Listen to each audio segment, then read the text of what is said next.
testes and penis.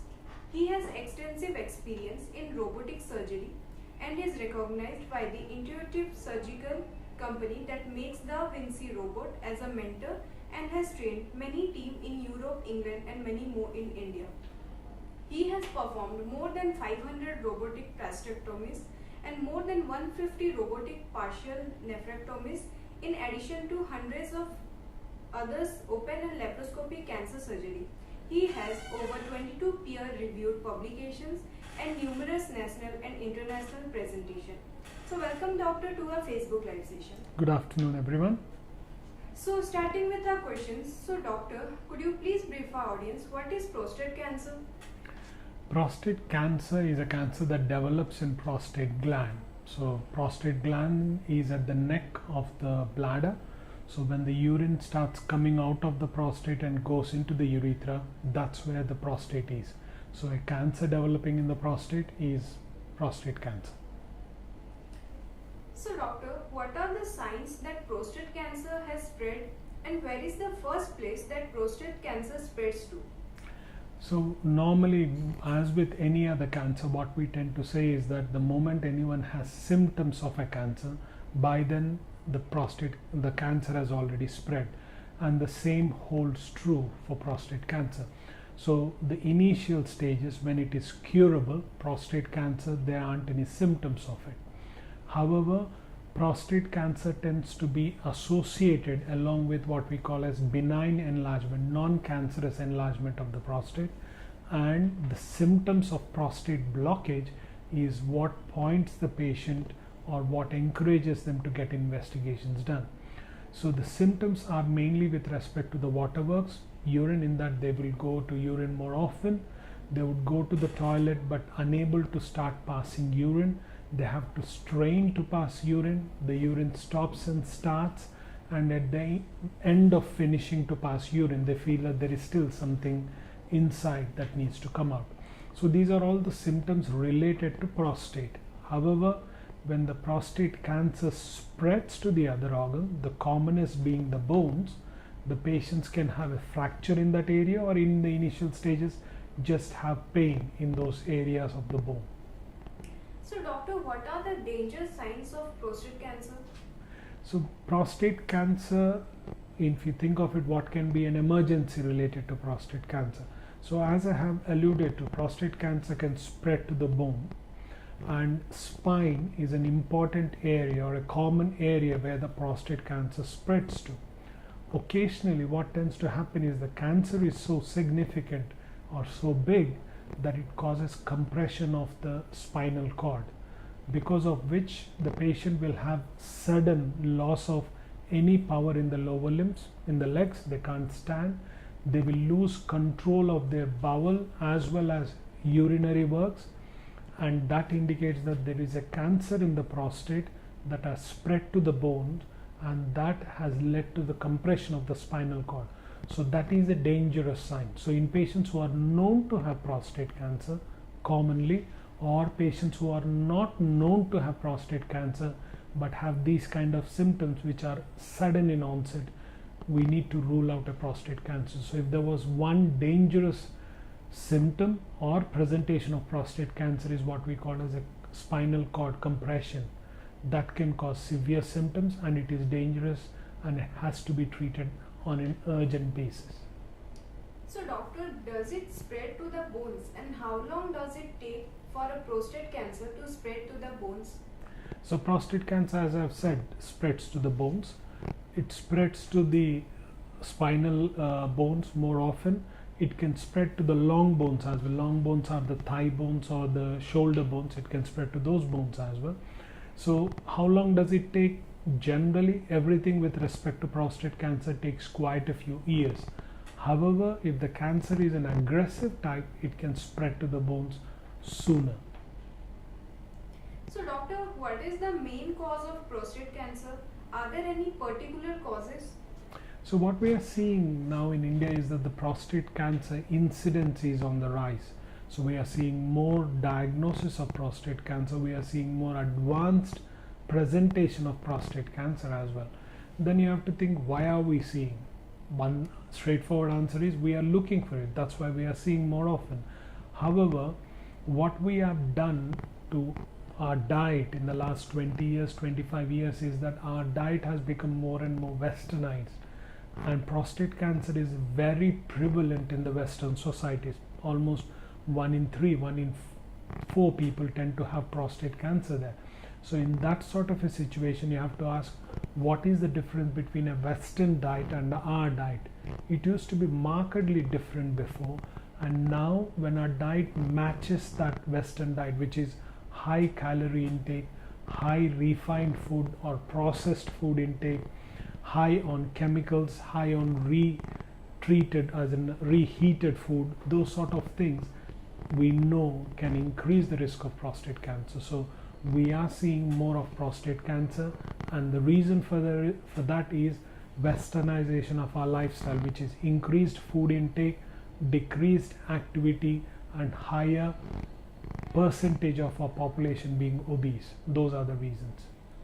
So doctor, what options are available and which is the best for the prostate cancer treatment among them? So there are quite a few options when we come to treating prostate cancer. So it always depends on who the patient is and what is the stage of the disease. So there isn't anything one and say, okay, this is the best way to treat a prostate cancer. It has always got to be married to the what is the actual stage of the prostate cancer and what are the actual symptoms the patient is having and what are the demands from his own body that the patient has. That's how we tend to determine what is the actual treatment. So we tend to have, I always say that there are 3 modalities of treatment. One is prostate cancer is quite common, however it doesn't cause death in all the patients. So one option is active surveillance. Active surveillance is wherein we just keep an eye on the prostate cancer. We don't treat it, we just keep an eye to see whether the prostate cancer is progressing, in which situation we go and treat the cancer with the intention to cure the cancer. The second one is a surgery in the form of a radical prostatectomy. I tend to use a robo, but you can do it as a laparoscopic or open. So doing a radical prostatectomy where we remove the whole of the prostate and then join the bladder to the water passage. That's the second option. The third option is in the form of radiotherapy with androgen deprivation treatment. That is suppressing the testosterone of the patient with injections along with radiotherapy either to only the prostate or to the pelvic lymph nodes. So these are the 3 options. What is best again has to be matched with what actually is the stage of the disease and what are the requirements for that specific patients. So doctor, at which age the prostate cancer is not recommended? Prostate cancer, as I have said, it's like if you take the example of a 70-year-old, if I take 100 people who are 70-year-old and take their prostates out, you will notice that about 60 of them would have been having prostate cancer.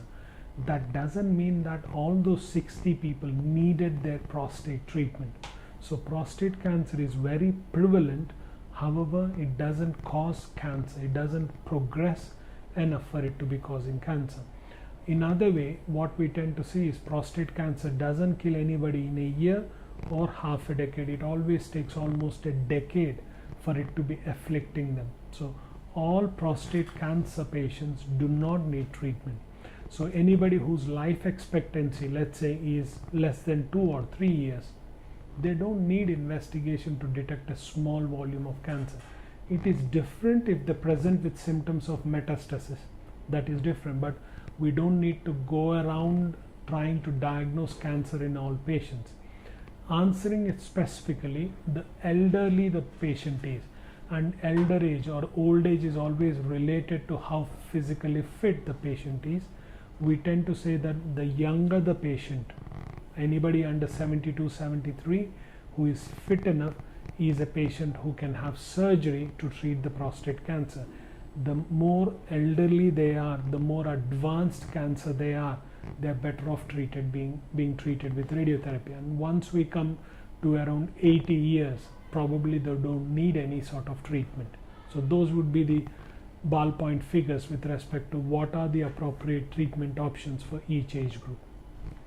So doctor, usually how many days of rest is required after prostate surgery? Prostate surgery now with the robot has almost, it's demystified it, and it used to be a major surgery requiring almost 5 to 7 days of stay in the hospital, requiring 2 or 3 units of blood transfusion and 1 to 2 days on ICU. Now majority of the patients, when I do the surgery one day, they tend to go home the next day. That's one. Second, the enormity of the operation has decreased, and the third, the complications associated with the operation have also decreased.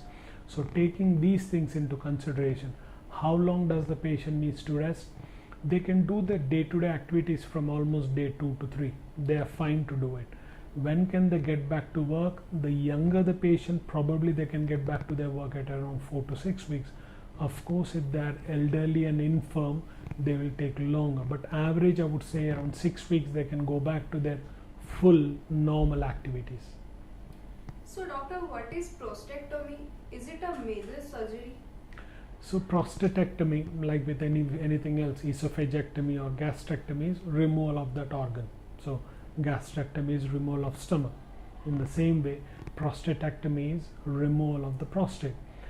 The common one that you might have heard is what we call as a TURP, which is transurethral resection of the prostate. So even that one is a prostatectomy, but there we tunnel through the prostate. A radical prostatectomy that we do for prostate cancer, we remove the whole of the prostate along with the tissue surrounding it, so that in case if the cancer has just gone out of the prostate, we can cure you. Okay, so prostatectomy is removal of the whole prostate, and as I said, prostate is at the neck of the bladder, so we remove the prostate and then join the bladder to the water passage. So doctor, what are the most common problems a person can get after a prostatectomy? So I would do the other way around. I tend to say what are the objectives of treating prostate cancer.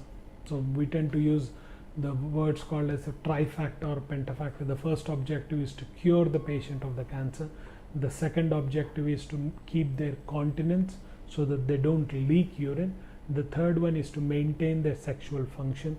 The fourth one is to decrease the chance of needing further treatment. And then the fifth one is trying to do the whole treatment with as little side effect profile as possible. So answering your question first, my second one, which was the most important one, is to stop the patient from having leakage of urine. So urinary incontinence is quite a bothersome problem as well as a common enough problem, but generally nowadays with the robotic technique we tend to say that it is self-limiting. By around 6 to 8 weeks from the time of surgery, majority of the patients are dry. The second commonest complication is impact on their sexual function. None of these patients will ever be able to ejaculate or father a child. That's taken for granted because we remove the seminal vesicle, so they can never ejaculate. And almost half of the patients will have problems with their sexual function, in that they will struggle to have an erection, and they will or should be given medication in the form of tablets to address the problem of sexual function. So the commonest problems that we tend to face is the first one being urinary leakage, because it does have an impact on the patient's quality of life, and a more common problem in the form of sexual dysfunction following any kind of treatment, whether it's surgery or radiotherapy. Any kind of treatment for prostate cancer will have an impact on the sexual function. So coming to our audience question, so doctor, which 3 situations can place a man at high risk for prostate cancer? So I would do the other way around and say what are the risk factors with respect to prostate cancer. There are generic risk factors. Generic risk factors, anybody who is obese, there is a higher risk factors, and there is quite a good correlation in that the higher the girth of the abdomen, the higher is the risk of prostate cancer. So if you wanted to decrease the risk of prostate cancer, be as lean as you can be. The second one, using or eating less of red meat and any of those processed meat would decrease the chances of you having prostate cancer. Then the third, what can you consume to decrease the risk of prostate cancer? Tomatoes and green leafy vegetables and legumes are quite good, especially roasted tomatoes tend to have lycopenes, which we know are very good with respect to your prostate health. So I've told you two things to prevent and one thing to encourage better prostate health. So doctor, does drinking alcohol increase in getting prostate cancer? Everything done in moderation is always good. Our elders have said, and majority of the doctors say that. So alcohol per se, they haven't found any direct evidence with respect to prostate cancer. Actually, if you say just having a small amount of alcohol, we say a glass of wine or half a pint of beer occasionally might be a protective element on prostate cancer rather than increasing the risk. However, if there is a heavy consumption of alcohol, yes, it increases the prostate cancer, but there are so many other deleterious effects that will be there on your body, which will increase the risk of having stomach cancer, esophageal cancer, quite a few other liver problems. So all these tend to be associated with excessive alcohol intake. So what are the things which needs a person to avoid after a prostate surgery? So prostate surgery, as I said, thankfully to the robotic technology, the enormity of the operation has decreased. However, you still have had a major surgery. So firstly, try to not strain your tummy muscles. Anything that would strain your tummy muscles, preferably don't do it. Try to keep your bowel motions loose so that you don't need to strain to empty your bowel. That's the second one. And then the third one, have more simple diet. So don't have any, like I always say, don't have a biryani, at least for a period until things settle. What are the physical limitation? Up to 6 to 8 weeks, we say please don't drive around even a car or a bike. Don't drive around because there will be sudden jerky movement that would be causing pressure on your abdomen and causing symptoms. So the main thing to prevent is anything that strains your abdominal wall. Main thing to encourage is a softer diet intake and bowels which are loose. What is the fastest way to recover from prostate surgery?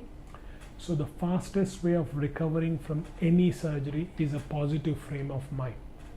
So you can eat healthy, be active within the limitations of what instructions you have been given, and the third and the most important one is be positive.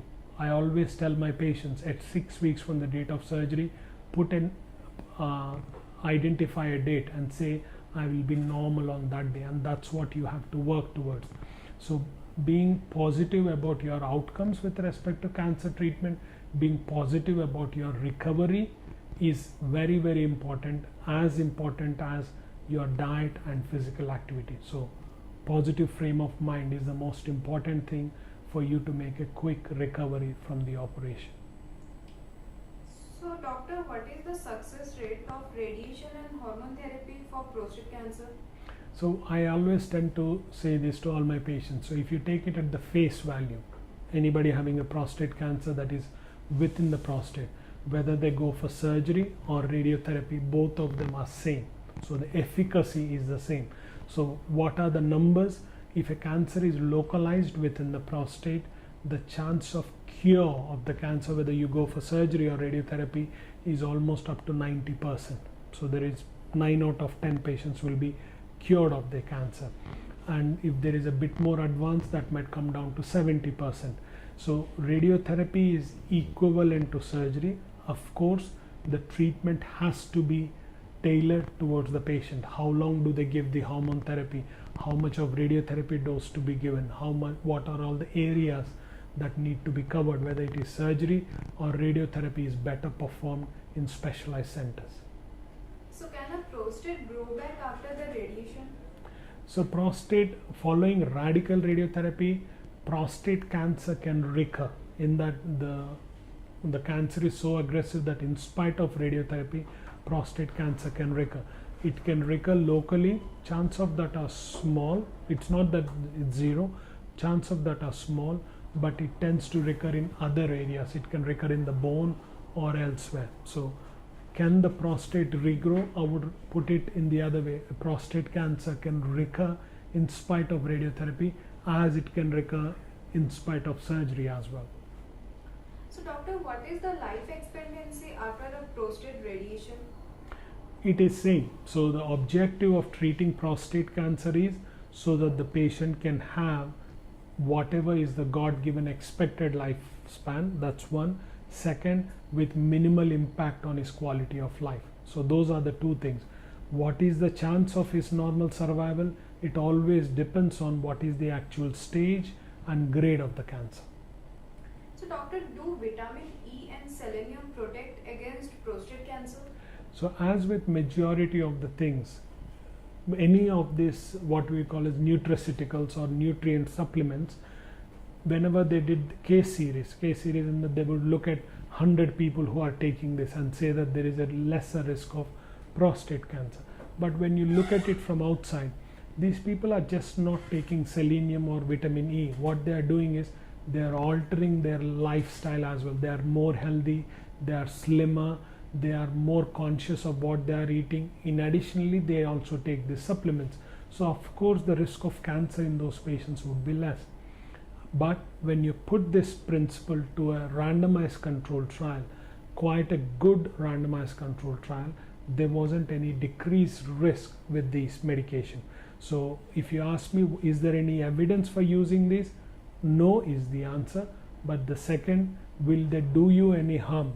They don't. That's one. Second, having a more healthier lifestyle is always more important rather than popping some pills and hoping that it prevents prostate cancer. So coming towards our last question. So doctor, could you please tell our audience about the facilities provided at Apollo Cancer Center, Jubilee Hills, Hyderabad? I've been working at Apollo Cancer Center, Jubilee Hills for the last 6 years. Prior to that, I was in England, and whatever care that I have provided in Apollo, or whatever care that is provided by all the other specialists in Apollo, is as good as any cancer center anywhere in the world. So what we provide is not the best care, we provide the best that is achievable anywhere in the world. That's one. Second, we just don't have surgical oncologists already. We have got organ specific robotic surgeon who only deal with those specialist organs, and in every specialty the more procedures you do, the better you get at it. The third element of it, any access to technology, any new innovation that happens with respect to surgical instruments or radiotherapy instruments or delivery of medical oncological chemotherapies, all those things are first available in Apollo. And the last element of it is we have been doing this in the form of delivering as good a cancer care as possible for the last 20 to 22 years. So it's not something of establishing a center few years ago. We have got a track record of delivering good oncology care which keeps getting better year on year. So we have got all the specialties with respect to diagnosis, delivery of the care, and with respect to the rehab, we have got the best services available to allow the patients to recover quicker and reach their full potential. So dear viewers, we have come to the end of our session and hope we have covered all aspects. If you still have more doubts, you can book an appointment with Dr. Sanjai Addla and clarify your doubts. Thank you, doctor, for educating our audience in today's session. Thank you very much. Thank you for joining us. Stay tuned for more such educative live sessions. Namaste.